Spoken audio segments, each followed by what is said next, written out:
Kita seringkali mendapati Allah menutup ayat-ayat itu dengan Asmaul Husna. Bismillah, Assalamualaikum warahmatullahi wabarakatuh. Alhamdulillah, wassalatu wassalamu ala rasulillah ma ba'd. Pemirsa Asia TV dimanapun Anda berada, segala puji bagi Allah Subhanahu wa Ta'ala karena atas limpahan nikmat, karunia taufik dan hidayah kita bisa berkumpul lagi di stasiun Asia TV, saluran dakwah keluarga Islami. Tak lupa semoga salawat dan salam senantiasa tercurah untuk uswah hasanah kita baginda Rasulullah Muhammad sallallahu alaihi wasallam, dan semoga salawat itu senantiasa tersambung untuk keluarga beliau, istri-istri beliau, sahabat-sahabat beliau, dan juga orang yang teguh memegang menjalankan sunnah beliau sampai hari kiamat. Pemirsa Asia TV yang semoga dirahmati Allah Subhanahu wa Ta'ala, insyaallah mulai Rabu ini setiap pekannya hari Rabu pada pukul 13.30 kita akan punya acara baru, yaitu kajian fikih Asmaul Husna, yang mana akan tayang secara langsung dari studio Asia TV dan juga dari kediaman guru kita Ustadz Abu Yahya Badrussalam LC Hafizullah Ta'ala. Dan nantinya kita akan mendengarkan materi yang akan disampaikan oleh guru kita Ustadz Abu Yahya Badrussalam Hafizullah Ta'ala. Dan nanti juga kalau masih ada waktu, kita akan buka sesi tanya jawab bagi Anda semua pemirsa Asia TV yang ingin memberikan pertanyaan seputar materi yang sudah disampaikan oleh guru kita Ustadz Abu Yahya Badrussalam Hafizullah Ta'ala. Dan karena Ustadz juga sudah tersambung dengan kami tim Asia TV di Medan dari kediaman beliau di Jakarta, langsung saja kita akan mendengarkan materi yang akan disampaikan di pertemuan pertama kita kali ini dengan judul kajian fikih Asmaul Husna oleh guru kita Ustadz Abu Yahya Badrussalam Hafizahullah Ta'ala. Kepada Al-Ustadz, falyatafaddal maskur Ustadz. Assalamualaikum warahmatullahi wabarakatuh. Alhamdulillah, wassalatu wassalamu ala rasulillah nabiyina Muhammadin wa alihi wa sahbihi wa man walah. Asyhadu an la ilaha illallah wahdahu la syarikalah wa asyhadu anna Muhammadan abduhu wa rasuluh. Qala Allah Ta'ala fi kitabihil karim, ya ayyuhalladzina amanu taqullaha haqqa tuqatih wa la tamutunna illa wa antum muslimun, amma ba'd. Saudaraku seiman, sesungguhnya mengenal Allah adalah sumber kebahagiaan seorang hamba. Tidak mungkin seorang hamba bahagia di dunia, bahkan terlebih yaitu di akhirat, kecuali dengan mengenal Allah Subhanahu wa Ta'ala. Karena demikian Allah telah takdirkan makhluk-makhluknya bahwa kebahagiaan mereka adalah dengan mengenal penciptanya. Oleh karena itu, mengenal Allah lebih kita butuhkan daripada mengenal atau lebih kita butuhkan daripada makan dan minum kita. Karena makan dan minum untuk kehidupan badan. Sedangkan mengenal Allah itu untuk kebutuhan hati kita. Dan kehidupan hati, ya akhi, lebih agung daripada kehidupan badan. Sebab ketika badan hidup tapi hati mati, sengsara ia di dunia dan akhirat. Tapi kalau hatinya hidup, maka badannya pun akan Allah berikan kepada dia kekuatan. Demikian pula setelah meninggalnya akan diberikan oleh Allah berbagai macam kenikmatan di kuburnya, demikian pula di akhiratnya. Karena ya akhi, hati manusia tidak akan mungkin hidup tanpa mengenal Allah. Oleh karena itulah siapa yang ingin selamat di dunia dan akhiratnya, ya, maka hendaklah dia mengenal Allah Rabbul Izzati wal Jalalah. Pada hari ini insyaAllah kita akan memulai kajian Fiqhul Asma'il Husna yang ditulis oleh Syekh Abdul Razzaq bin Abdul Muhsin Al-Badr. Syekh Abdul Razzaq, alhamdulillah, beliau sudah sering kali ke Indonesia, ya, mengisi kajian, daurah dan yang lainnya. Dan beliau adalah juga guru saya sewaktu saya masih kuliah di Madinah. Saya belajar kepada beliau Kitabut Tauhid, Saya juga belajar kepada beliau ya kitab Qasidah Haiyah Al-Imam Al-Barbahari. Dan saudaraku sekalian, saya akan membacakan ya kitab tersebut, kemudian saya akan terjemahkan, dan saya hanya akan memberikan syarah sedikit saja. Jadi kebanyakan adalah yang saya akan sampaikan yaitu sistemnya membaca dan menerjemahkan, ya. Dan kalau dibutuhkan untuk dijelaskan oleh saya akan jelaskan. Karena perkataan Syekh Abdul Razak yang ada dalam buku ini sebetulnya sudah sangat mencukupi sekali. Ya, daripada perkataan saya dan pendapat saya. Baik, kita mulai dari pembahasan yang pertama di halaman 11. Syekh Abdul Razak berkata, manzilatul ilm bi asma'illahi ta'ala wa sifatihi. Kedudukan berilmu tentang nama Allah dan sifat-sifatnya. Kata beliau, innal fiqha fi asma'illahil husna babun syarifun minal ilm bal huwa al-fiqhul akbar. Sesungguhnya, kata beliau, memahami dan faqih terhadap nama-nama Allah yang baik, yang indah, adalah bab yang sangat agung dari ilmu. Bahkan ia adalah fikih yang paling agung, yang paling besar. Bagaimana? Ya, disebut fikih yang paling besar, saudaraku. Karena, ya akhi, kata para ulama, syaraful ilmi bisyarafil ma'lum. Kemuliaan ilmu itu tergantung kepada kemuliaan yang dipelajari. Semakin yang dipelajari itu mulia, semakin ilmu tersebut sangat mulia. Maka adakah yang lebih mulia dari Allah? Tidak ada. Tidak ada yang lebih mulia dari Allah Subhanahu wa ta'ala. Bahkan Allah pemilik kemuliaan. Maka dari itu berarti, saudaraku, berilmu atau ilmu tentang Allah adalah ilmu yang paling mulia, sudah. Dan itu sumber berbagai macam kebaikan. Sumber berbagai macam kehidupan dan kemuliaan. Maka inilah hakikat fikih yang paling besar. Itu ilmu tentang Allah, tentang namanya, tentang sifatnya, ya. Demikian pula tentang hak-haknya. Demikian pula tentang perintah dan larangannya. Demikian pula ya, tentang syariatnya. Ini subhanallah, saudaraku, ilmu yang paling mulia sekali. Makanya salah, akhi, kalau kita memandang ilmu dunia itu mulia, lebih mulia daripada ilmu agama. Salah besar. Ya, kadang kita melihat banyak kaum muslimin, masya Allah, kalau belajar ilmu dunia semangat. Bahkan mereka bisa merasa bangga kalau bisa belajar ilmu teknologi di Jerman, bisa belajar teknologi di Amerika, bisa belajar teknologi di Australia, di Inggris, dan yang lainnya. Tapi untuk mempelajari ilmu Allah, semangatnya kurang. Seakan dia memandang bahwa ilmu dunia lah yang segala-galanya. Maka kita katakan orang ini, akhi, tertipu dengan dunia. Justru Allah Subhanahu wa ta'ala mencela orang yang lebih tahu dunia daripada akhirat. Allah berfirman, ya'lamuna zahiran minal hayatid dunya wa hum 'anil akhirati ghafilun.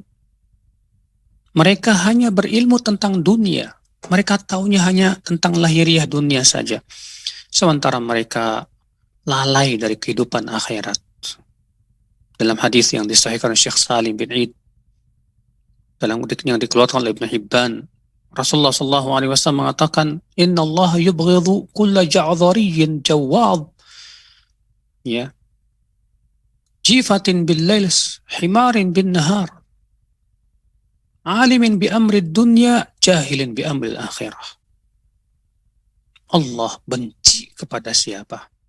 Orang yang sombong, lagi angkuh, ya kasar dia kalau ngomong.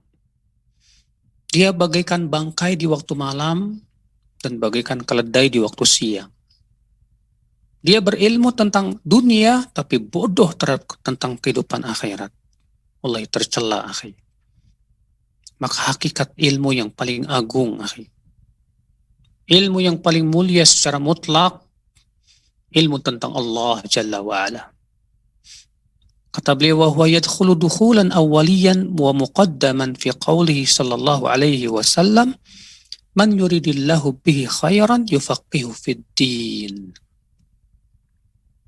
Maka ilmu tentang Allah, tentang nama dan sifatnya, itu yang pertama kali ditunjukkan oleh hadis Nabi sallallahu alaihi wasallam. Dalam hadis dikeluarkan Bukhari dan Muslim, bahwa Rasulullah SAW bersabda, ya, apa kata Rasulullah, man yuridillahu bihi khairan yufaqihu fid din. Siapa yang Allah inginkan untuknya kebaikan, Allah akan faqihkan ia dalam agama. Masya Allah. Berarti saudaraku, orang yang Allah inginkan kebaikan tandanya apa?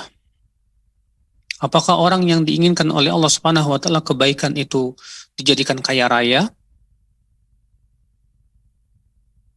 Apakah orang yang diinginkan oleh Allah kebaikan dia menjadi penguasa dunia? Tidak. Apakah orang yang Allah inginkan kebaikan itu menjadi tersohor, tertenar namanya? Tidak. Siapa yang Allah inginkan kebaikan, kata Rasulullah SAW kepadanya? Kata Rasulullah, man yuridillahu bihi khairan yufaqihu fid din. Siapa yang Allah kehendaki, yang Allah inginkan untuknya kebaikan, Allah akan jadikan ia faqih dalam agama, faham dalam agama. Berarti apa yang kita pahami kebalikan dari hadis ini, saudaraku?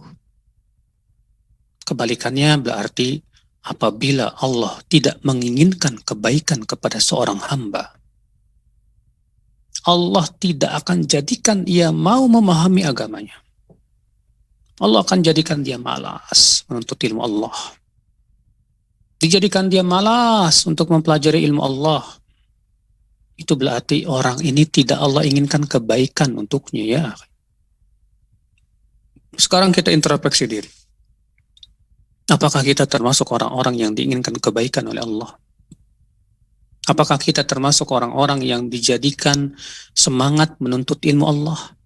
Semangat untuk mengenal Allah Subhanahu wa ta'ala? Maka ya akhi, subhanallah, Nabi mengatakan siapa yang Allah inginkan kebaikan untuknya, Allah akan jadikan ia faqih di dalam agama. Dan ilmu agama yang paling mulia apa, akhi? Tentang Allah, tentang namanya, tentang sifatnya, tentang haknya, mentauhidkannya. Subhanallah. Wa huwa asyrafu ma surifat fihil anfas, kata beliau, inilah yang paling mulia untuk kita gunakan nafas kita, ya, waktu-waktu kita. Menggunakan waktu yang paling mulia itu adalah untuk mengenal Allah. Itu yang paling mulia, sudah. Menggunakan waktu yang paling mulia itu untuk menjalankan perintah Allah, menjauhi larangan Allah, dan mempelajari tentang syariat Allah Jalla wa'ala. Allah, ya akhi, itu yang paling mulia untuk kita habiskan waktu kita untuk itu. Wa khairu ma sa'a fi tahsilihi wa nailihi ulun nuha war rasyad. Demikian pula, ya, sesuatu yang terbaik untuk dihasilkan dan diraih oleh orang-orang yang punya akal adalah itu mengenal Allah Subhanahu wa ta'ala. Bal huwal ghayah allati tasabaqa ilahil mutasabiqun. Bahkan itulah tujuan, ya, orang-orang berlomba-lomba itu berlomba-lomba. Maksudnya berlomba-lomba dalam kebaikan. Ya. Allah menyuruh kita berlomba-lomba dalam Al-Quran. Allah berfirman, fastabiqul khairat. Berlomba-lombalah kalian kepada kebaikan. Maka adakah kebaikan yang lebih baik dari mengenal nama Allah dan sifatnya, ya akhi? Ya.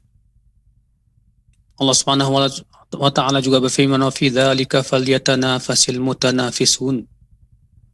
Untuk itulah hendaklah orang-orang yang berlomba itu berlomba-lomba. Maka perlombaan yang paling luar biasa adalah berlomba untuk mencintai Allah, untuk takut kepada Allah, untuk senantiasa mentauhidkan Allah Subhanahu wa taala, untuk tawakal kepada Allah Jalla wa ala. Wa nihayatul lati tanafasa fiha al-mutanafisun.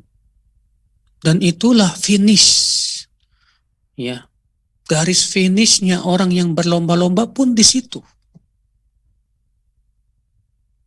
Finishnya adalah surga ya akhi. Dan tidak mungkin bisa mendapatkan surga kecuali dengan mengenal Allah Jalla wa ala. Mungkinkah kita bisa masuk surga sementara kita tidak kenal Allah? Mungkinkah kita bisa masuk surga ya akhi sementara kita memaksiati Allah, tidak mengenal siapa Allah Jalla wa ala, Rabb semesta alam? La wallah. Wa huwa imadus sair ilallah, kata beliau. Bahkan ilmu inilah tonggaknya perjalanan kita menuju Allah. Semua kita berjalan menuju Allah ya akhi. Ya. Bukankah setiap pagi kita mengatakan Allahumma bika asbahna wa bika amsayna wa bika nahya wa bika namutu wa ilaikan nusyur. Ya Allah, kami masuk pagi dengan izin Engkau. Kami masuk sore pun dengan izin Engkau ya Allah. Kami hidup pun dengan izin Engkau. Demikian pula kami meninggal, kami pun semua dengan izin Engkau. Dan kepada Engkau semua akan dikembalikan. Masya Allah. Semua dikembalikan kepada Allah. Berarti semua kita berjalan kepada siapa? Kepada Allah.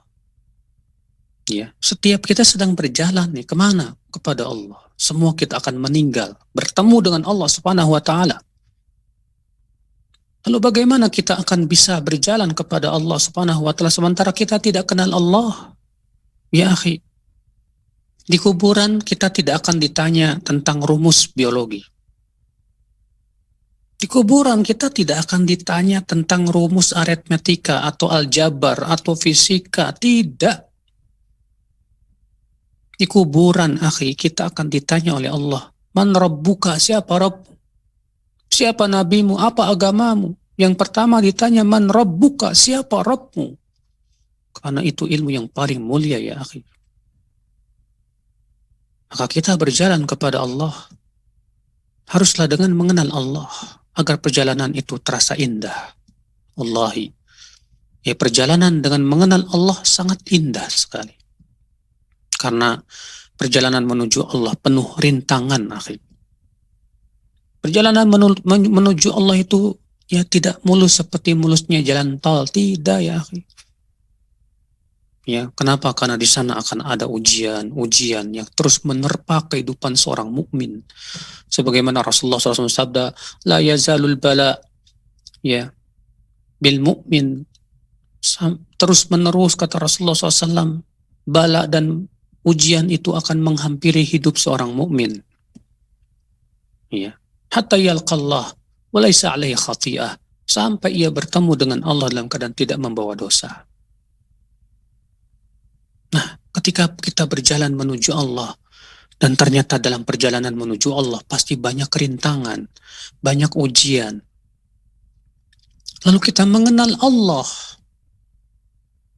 Ya, itulah kekuatan yang dahsyat dalam perjalanan kita.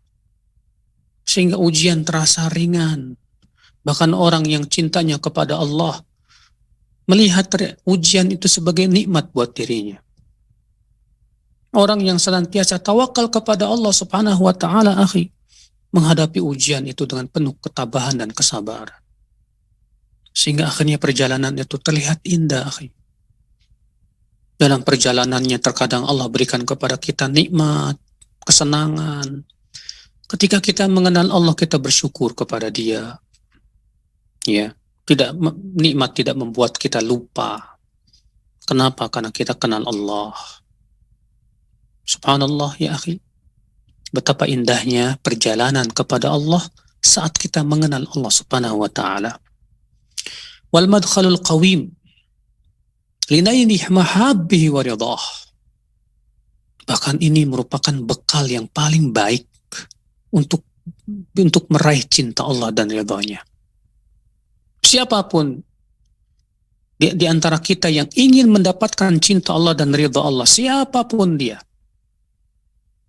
maka kenalilah Allah Subhanahu wa taala. Sebab dengan mengenal Allah itulah, saudaraku, kita akan mendapat cinta Allah. Kita akan mendapatkan ridha Allah Subhanahu wa taala. Ya Allah, bagaimana tidak? Ya, orang yang sangat kenal Allah Subhanahu wa taala akan menimbulkan cinta kepada Allah yang luar biasa itu, ya akhi. Menjadikan lisan selalu berzikir dan mengingat Allah.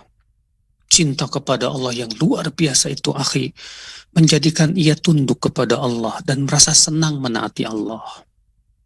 Ya, dia takut kalau cintanya kepada Allah dicabut oleh Allah akibat maksiatnya, sehingga dia tinggalkan. Akhirnya dia berjalan senantiasa di bawah taufik Allah Rabbul Izzati wal Jalalah. Kenapa? Karena dia kenal Allah. Dia betul-betul yakin kepada Allah Subhanahu wa ta'ala. Wasiratul mustaqim likulli man ahabbahu Allah wajtabah. Dan itulah jalan yang lurus untuk setiap orang yang dicintai oleh Allah dan dipilih oleh Allah Subhanahu wa ta'ala. Akhi, orang yang dicintai oleh Allah itu siapa? Para rasul, para sahabat, para ulama. Berarti siapa yang paling dicintai oleh Allah? Itu mereka yang paling berilmu tentang Allah, yang paling tunduk kepada Allah. Masya Allah. Lihat Fir'aun, Anda tahu? Dia seorang penguasa. Kekuasaannya luar biasa, pasukannya tak pernah kalah di dunia ini. Ya. Berapa banyak kenikmatan yang dirasakan oleh Fir'aun. Kam taraku min jannati wa na'im, kata Allah. Berapa banyak kebun-kebun dan kenikmatan yang mereka telah tinggalkan. Ya. Wa zuru'i wa maqamin karim. Demikian pula tanaman-tanaman, bahkan tempat-tempat yang indah-indah. Ya. Masya Allah. Tapi ternyata Fir'aun gak mau mengenal Allah. Bahkan dia mengaku dirinya Tuhan. Na'udzubillah. Bagaimana akibatnya, ya akhi? Apakah kenikmatan dia, demikian pula kekuasaan dia bermanfaat? La wallah. Allah hancurkan dia dan bala tentaranya. Allah tenggelamkan ia ya ke dalam lautan. Allah jadikan namanya itu ya dibenci oleh manusia. Siapa di antara kita yang mau dipanggil Fir'aun? Nggak ada kan? Kalau antum dipanggil sama teman, kamu Fir'aun, saya yakin kamu marah. Kenapa kita tidak mau disebut Fir'aun? Karena kita tahu Fir'aun orang yang memaksiati Allah Jalla wa'ala. Jadi begitu hinanya Fir'aun di mata Allah, sehingga Allah jadikan hina di hati-hati manusia. Ya akhi, akibat daripada apa? Gak mau kenal Allah. Gak tahu jalan yang benar dan tidak mau mengikuti dakwah Nabi Musa untuk mengenal Allah dan beribadah kepada Allah. Tidak mau. Akhirnya Allah Subhanahu wa ta'ala hinakan sehina-hinanya. Lihat si Qarun bagaimana ya hartanya yang melimpah ruah. Si Qarun itu. Tapi ternyata dia tidak mau mengenal Allah. Bahkan dia mengingkari kalau pemberiannya itu adalah Allah yang memberinya. Si Qarun berkata, innama utituhu ala ilmin indi. Aku ini punya kekayaan ini karena ilmu saya. Kenapa dia berkata seperti itu? Karena dia nggak mau peduli sama Allah. Dia sombong kepada Allah. Si Qarun sebetulnya tahu ini pemberian dari Allah. Tapi dia tidak mau menisbatkannya kepada Allah. Ya, akibat daripada dia tidak mengenal Allah dengan sebenar-benar pengenalan, ya. Beda dengan orang yang kenal Allah, ya. Kenal nama dan sifatnya. Ketika diberikan kenikmatan, dia mengatakan alhamdulillah. Segala puji bagi Allah. Ternyata dia tahu bahwa nama Allah itu Al-Hamid, yang terpuji. Ya. Diberikan oleh Allah Subhanahu wa taala kesehatan. Alhamdulillah. Dia berusaha bersyukur bagaimana menggunakan kesehatan ini. Sebab dia takut, karena dia tahu bahwa sifat Allah itu syadidul iqab, keras siksanya. Itu yang membuat dia akhirnya takut, jangan sampai ini nikmat ini dicabut oleh Allah Subhanahu wa taala, diganti dengan niqmah, ya, dengan sanksi, naudzubillah, akibat maksiat kita. Kok bisa ya seperti itu? Ya karena dia beriman kepada nama dan sifat Allah, ya. Ada orang Masya Allah, ketika diberikan oleh Allah ujian, sabar banget. Ketika kita tanya, kamu kok sabar banget sih menghadapi ujian yang begitu berat? Apa jawabnya? Saya mah ingin berharap mudah-mudahan Allah ampuni dosa saya. Ya, saya banyak dosa. Oh, rupanya orang ini kenal Allah, bahwa Allah Maha Pengampun. Subhanallah. Sehingga menimbulkan apa? Ketegaran dan kesabaran yang luar biasa. Ya. Ada orang Masya Allah, akhi, ketika usaha gagal terus, tapi nggak pernah putus asa. Aneh. Kamu ini aneh sih. Sudah berkali-kali gagal, tapi nggak pernah putus asa. Gimana itu? Apa rahasia kamu? Apa jawabnya? Ya, saya punya Tuhan yang Maha Pemberi rahmat kok. Ya. Dan Tuhanku Allah melarangku untuk berputus asa dari rahmatnya. Maka aku tidak mau putus asa dari rahmat Allah. Saya yakin. Ya, ini semua ujian dan untuk melihat bagaimana kesungguhan saya mencari rahmat Allah. Oh, Masya Allah, rupanya ini orang kenal Allah. Rupanya dia tak kenal nama dan sifat Allah, akhi. Sehingga menimbulkan ketegaran yang luar biasa, kesabaran yang luar biasa. Kenapa? Dia kenal Allah. Kenal Allah. Lihat orang kafir yang gak kenal sama Allah, akhi. Mereka cepat putus asa. Mereka gak sabaran, gak punya ketabahan. Ya. Nah inilah ya akhi pondasi yang luar biasa. Kata beliau, wa kama anna likulli bina'in asasan. Fa inna asasa bina'id din al-imanu billahi subhanahu wa bi asma'ihi wa sifatih. Sebagaimana setiap bangunan itu harus ada pondasinya. Maka sesungguhnya pondasi bangunan agama kita itu iman kepada Allah. Iman kepada nama dan sifat-sifat Allah Jalla wa'ala. Wa kullama kana hadzal asasu rasikhan hamal al-bunyana biquwwatin wa thabat wa salima min at-tada'i was-suqut. Jika pondasi ini sangat kokoh sekali, kuat, maka bangunan pun akan berdiri dengan kokohnya dan kuat sekali. Tak mudah roboh, tak mudah dia jatuh. Kenapa? Karena pondasinya sudah sangat kuat sekali. Sama halnya dengan kita. Ketika pondasi agama kita sudah sangat kuat menghunjam di dada kita, keimanan kita kepada Allah, kepada nama dan sifat Allah Subhanahu wa taala sudah sangat menghunjam di dada kita.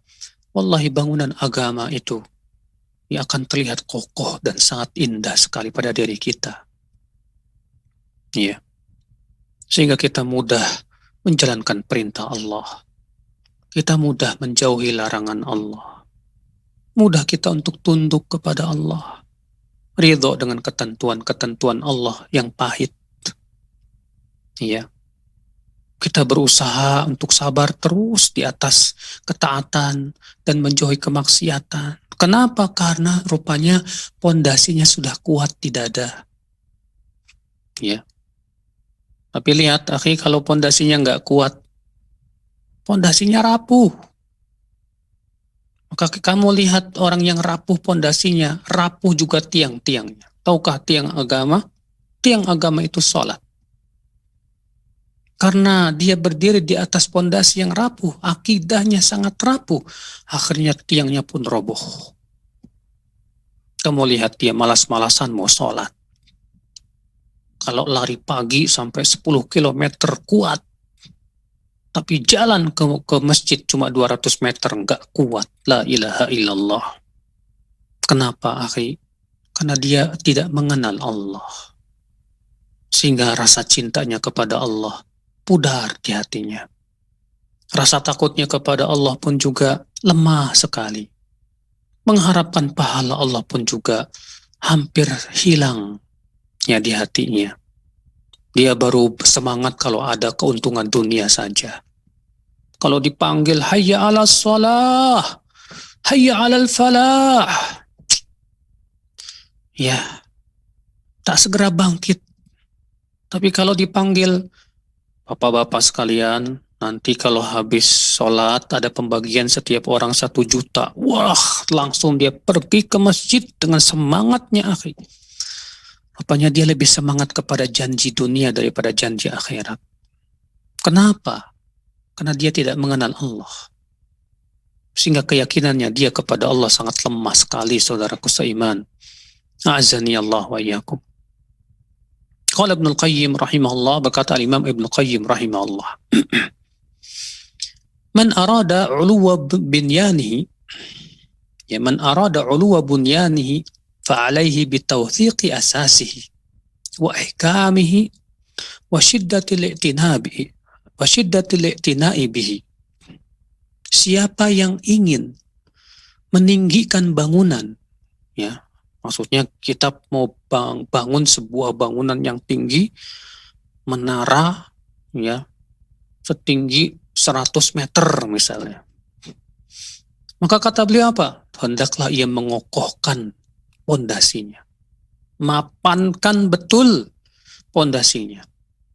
Dan perhatikan betul kekuatan pondasinya.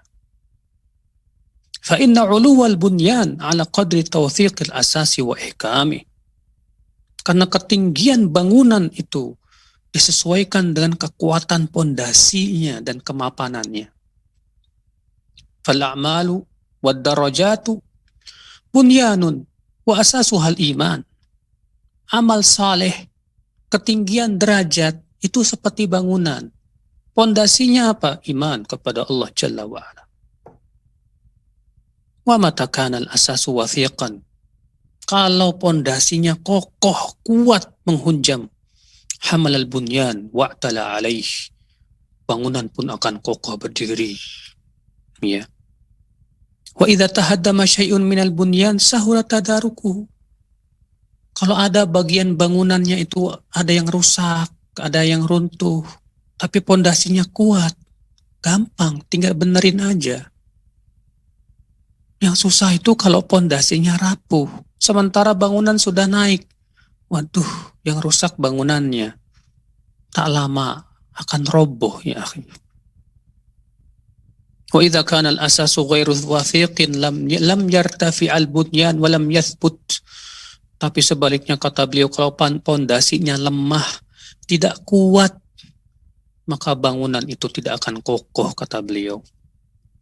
Wa idza tahaddama syai'un minal asas saqata al-bunyan aw kad.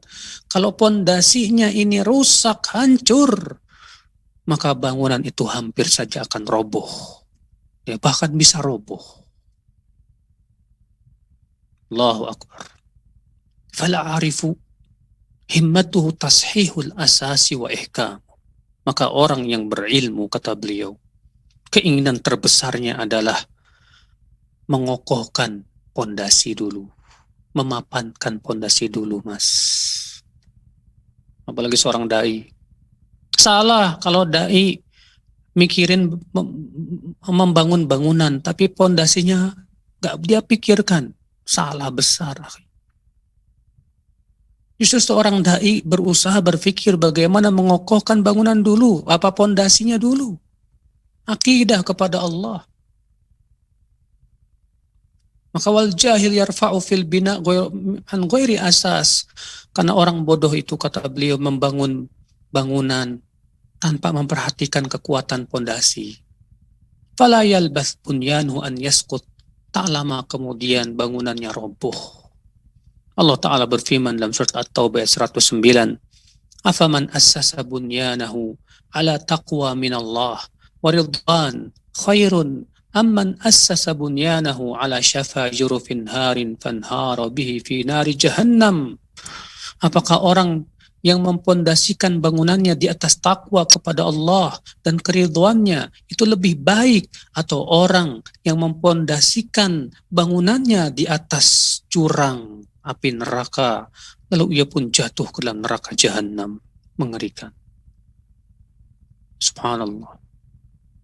Ya akhi, ya, kalau kita ingin bisa istiqamah di atas jalan ini, akhi, sampai meninggal, kokohkan terus fondasi kita, akidah. Fal asas li bina'il a'mal kal quwwah li badanil insan. Maka fondasi untuk membangun amal soleh itu bagaikan kekuatan untuk badan manusia. Fa idza kanatil quwwah qawiyyah hamalatil badan wa dafa'at katsiran minal afat. Kalau badan punya kekuatan yang luar biasa, energinya bagus, maka dia akan bisa membawa badan dengan hebat. Ya. Wa idza kanatil quwwah dha'ifah, dha'ufa hamluha lil badan. Tapi kalau kekuatan dia lemah, ya, energinya juga lemah, loyo, dia tidak bisa membawa badannya. Bahkan penyakit pun sangat mudah masuk ke dalam badannya tersebut. Maka kalau kita ingin membangun amal soleh, kuatkan pondasi akidah kita. Makanya seseorang itu akan terlihat pondasinya kuat atau tidaknya itu terlihat juga dari sisi amalnya. Kalau pondasi akidahnya luar biasa, kelihatan amalnya juga Masya Allah. Tapi kalau pondasi akidahnya lemah, biasanya juga sih berpengaruh.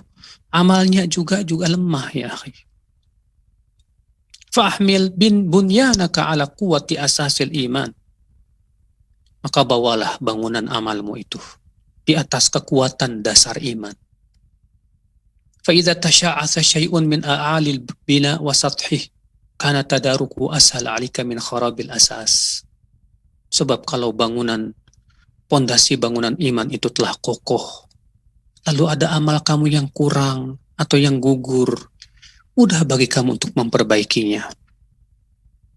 Ya. Ini masih perkataan Al-Imam Ibnu Qayyim rahimahullah. Kata beliau, wa hadzal asasu amran. Dan pondasi, ya, bangunan amal itu dua.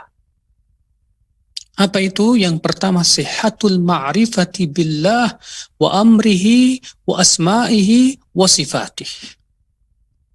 Yaitu lurusnya pengenalan kita kepada Allah.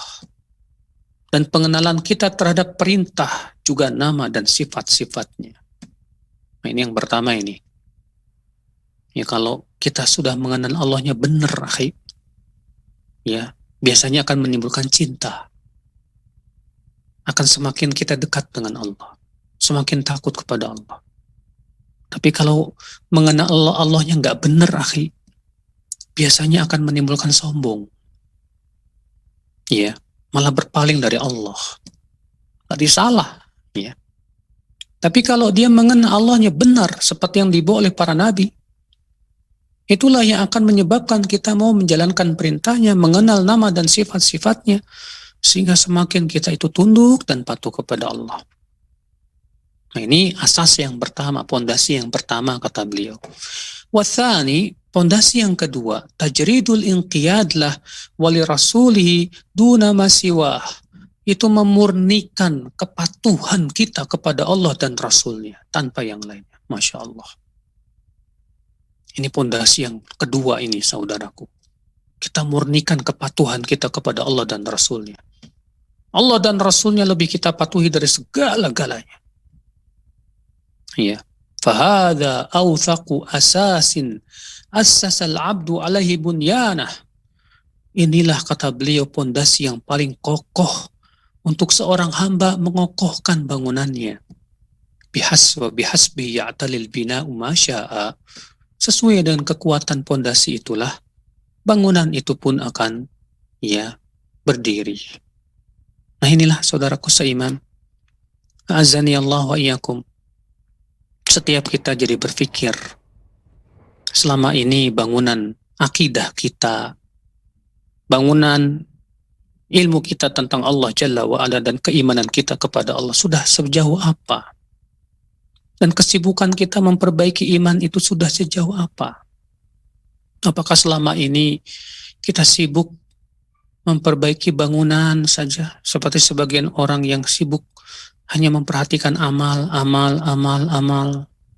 tapi tidak sibuk memperhatikan tentang akidahnya kepada Allah, tawakalnya kepada Allah, rasa cintanya kepada Allah, rasa takutnya kepada Allah, rasa berharapnya kepada Allah Subhanahu wa taala, yang itu semua adalah amalan hati, bahkan itu pondasi, akhi.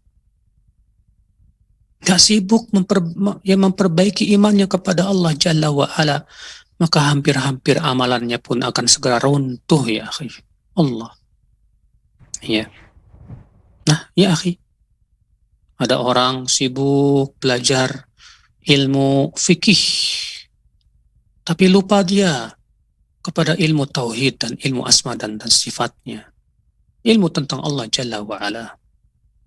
Ini sama saja orang yang memperhatikan bangunan tapi tidak memperhatikan dasarnya, ya pondasinya.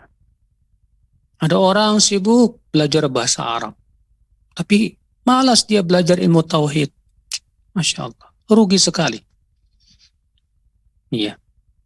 Maka dari inilah, saudaraku, pahamilah baik-baik mana yang merupakan pondasi yang harus kita benahi dan kita kokohkan, dan mana itu merupakan bangunan yang bangunan tersebut kita jaga, ya, namun tidak mungkin terjaga kalau ternyata pondasinya lemah. Semoga yang saya sampaikan bermanfaat, dan insya Allah kita lanjutkan pada pertemuan yang akan datang. Nah. Baik, jazakallah khairan Ustadz atas faedah yang sudah disampaikan.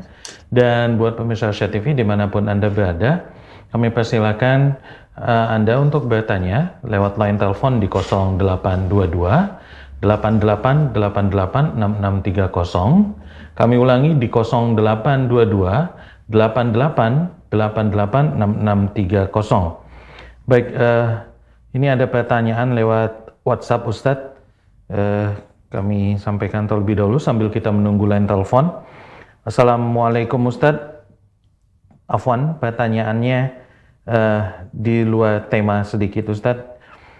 Ustadz, bulan Maret tahun lalu saya dengan suami ikut menanam modal usaha di usaha rumah makan milik teman saya pada tanggal 16 Maret 2020, dan teman saya itu baru buka usaha. Tidak banyak Ustadz, hanya sekedar 15 sampai dengan 17% saya menanam modalnya. Singkat cerita, selama 1 bulan lebih setelah transfer, rumah makannya belum dibuka karena qadarullah COVID. Dan pada tanggal 1 Mei mereka buka perdana dan hanya berjalan, dan jualannya kurang lebih 3 bulan tutup sementara, dan akhirnya lokasi akan pindah dan juga sempat terpotong libur hari raya. Dalam waktu kurang lebih 3 bulan mereka buka, saya hanya kebagian keuntungan 1 kali, karena yang pertama dan ketiga mereka juga tidak mendapatkan keuntungan. Semua hasil penjualan habis dipakai untuk menggaji pegawai. Dan uang yang 1 kali itu pun belum sempat ditransfer, karena saya bilang jumlahnya baru sedikit, tunggu banyak saja, jadi disimpan saja terlebih dahulu. Nah, singkat cerita, karena akhirnya mereka kurang komunikasi segala macam, akhirnya kami punya pikiran untuk meminta modal kami kembali. Tapi kami tahan karena setelah kami cari tahu ternyata itu akan menzolimi mereka. Akan tetapi pada akhirnya mereka juga berpikiran yang sama untuk mengembalikan modal, karena menurut mereka tidak bebas mengambil keputusan kalau ada modal orang lain dalam usaha mereka. Akhirnya kami menyetujui hal itu agar modalnya dikembalikan, tapi sampai saat ini modal itu tidak juga dikembalikan, dan akhirnya pada 1 Oktober kemarin suami saya memberanikan diri untuk menagih uang itu, ternyata belum ada. Alasannya mereka akan menjual dulu sebagian barang-barang bekas rumah makannya. Dan kemudian ditanyakan lagi pada tanggal 18 Januari, alasannya juga masih sama. Pertanyaan saya Ustadz, apa memang uang itu adalah hak saya dan suami Ustadz? Apakah kami berhak menagih uang itu? Soalnya kami lihat bahwa mereka selalu bilang dagangan selalu ludes sampai setiap hari. Syukran, jazakallah khairan Ustadz. Saudaraku, kesalahan terbesar ketika kita ingin berbisnis adalah selalu pengen untung. Ini salah besar, ya. Pikiran seperti ini. Dia sudah menanam modal. Di dalam Islam yang namanya berbisnis, ya. Dan ketika kita melakukan mudharabah ataupun musyarakah, ya, yang merupakan syarikah, berarti apa yang konsekuensi yang harus kita siap terima? Ini yang harus kita pahami dulu oleh setiap kita. Dan banyak di antara kita tidak menerima, ya, konsekuensi ini. Padahal ini konsekuensi yang sudah ditetapkan oleh Allah dan Rasul-Nya dan dijelaskan oleh para ulama dalam kitab-kitab muamalat. Itu bahwa kita untung bagi bersama, rugi pun bagi bersama. Nah, konsekuensi ini yang kita tidak siap. Ya. Kita maunya untung bagi bersama, rugi lu harus kembaliin modal gue. Fala ilaha illallah. Ini merupakan kezaliman Allah. Ketika ibu atau yang bertanya tadi sudah mulai, tapi subhanallah qadarullah, Allah timpakan pandemi. Sehingga akhirnya bangkrutlah usaha ataupun tidak menghasilkan keuntungan sama sekali. Sementara dia yang bekerja juga gimana lagi keadaannya seperti ini. Berarti apakah dia berhak disalahkan? Apakah itu karena ketelodaran dia? Bukan. Tapi karena qadarullah, Allah timpakan seperti ini musibah yang besar.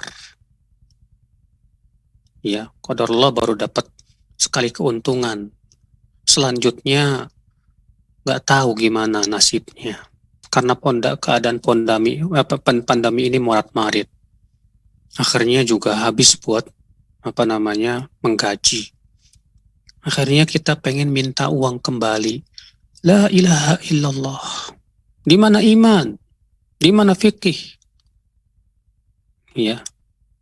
Kita maunya untung terus.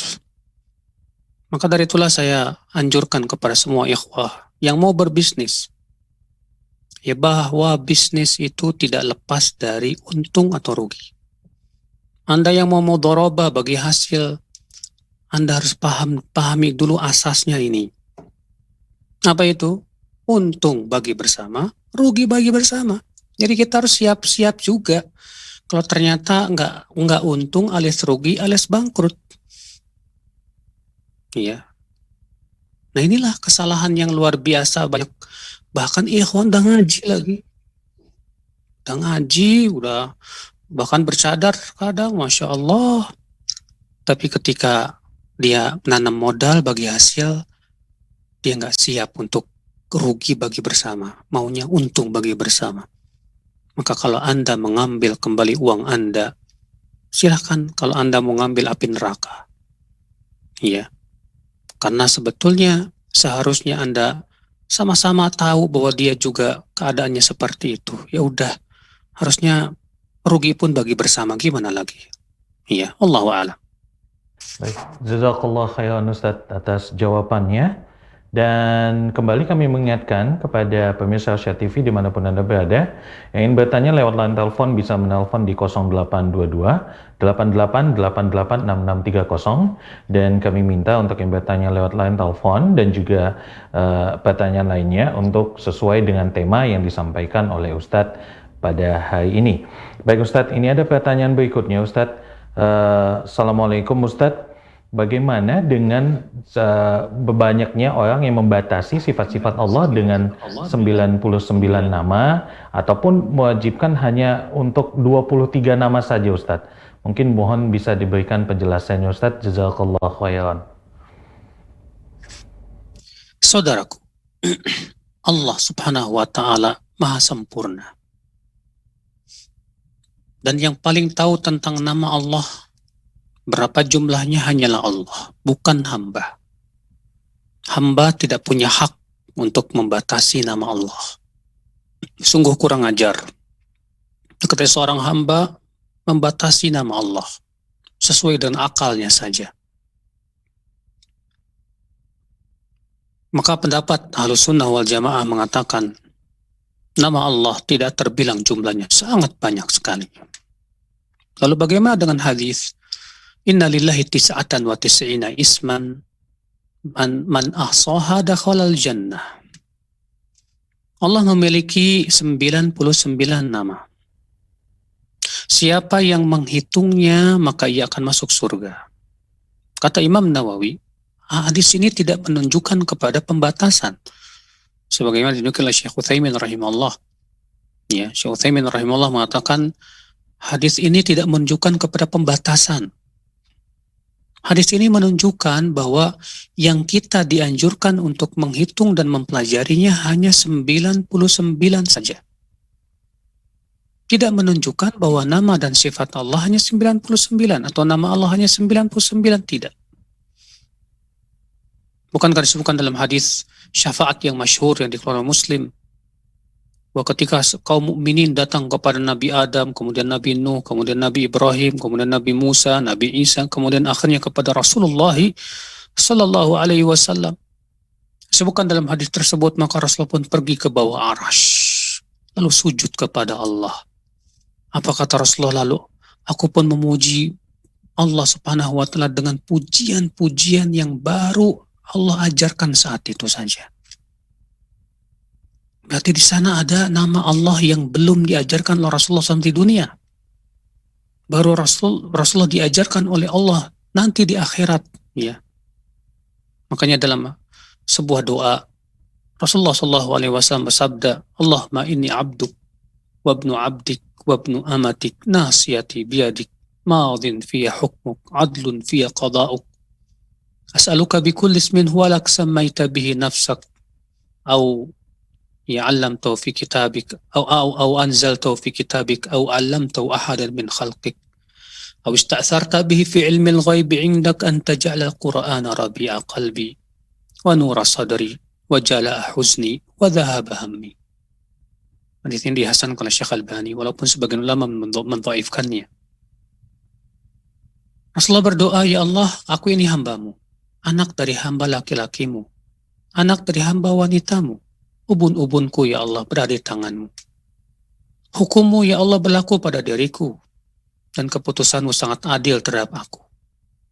Ya Allah, aku minta kepada Engkau dengan seluruh nama-nama yang Engkau namai dirimu dengannya, atau nama yang Engkau turunkan dalam kitabmu, atau nama yang Engkau ajarkan kepada hambamu, atau nama yang Engkau sembunyikan dalam ilmu ghaib di sisimu, agar Engkau menjadikan Al-Quran sebagai penyejuk hatiku, cahaya di dadaku, pelipur laraku, dan penghilang kesedihanku.